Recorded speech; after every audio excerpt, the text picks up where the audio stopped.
Alcatraz is one of the most infamous prisons in history. Located on a small island in the middle of the San Francisco Bay, it housed some of the most dangerous criminals in America, from mobsters to serial killers. But how much do you really know about this infamous prison? In this video, we'll be sharing 3 shocking truths about Alcatraz that you never knew you needed. So make sure to watch till the end.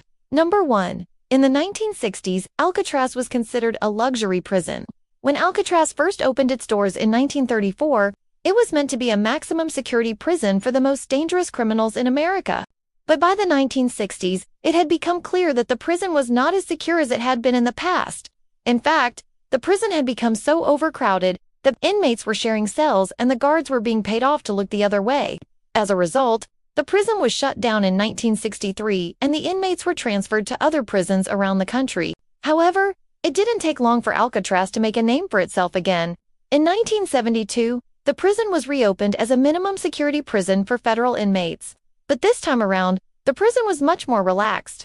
Inmates were allowed to have TVs in their cells, and were even given the opportunity to work in the prison kitchen or laundry. While this may sound like a dream come true for most prisoners, the reality was far from it.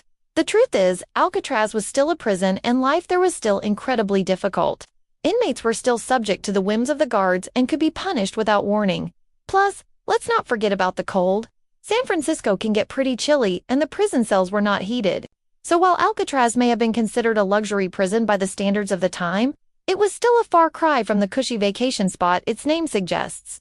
Number 2. You can't actually visit Alcatraz Island. These days, the only way to see Alcatraz Island is by taking a ferry to the island and going on a tour. But did you know that before 1973, the island was completely off-limits to the public? That's because the island was still being used as a military base. However, in 1973, the military finally left the island and it was opened up to tourists. Since then, millions of people have visited the island and many have claimed to see the ghosts of Alcatraz's former inmates. Number 3. Alcatraz wasn't just for criminals. While the majority of inmates at Alcatraz were criminals, that wasn't actually a requirement for admission. In fact, some of the inmates at Alcatraz were there for something as simple as being a conscientious objector. For example, one inmate was sent to Alcatraz simply because he refused to fight in World War II. That's right. He didn't want to go to war, so he went to jail instead. Of course, there were also a few famous faces among the inmates, such as Al Capone and George Kelly. But when you think about it, that's not all that surprising. After all, Alcatraz was supposed to be the best of the best when it came to prisons.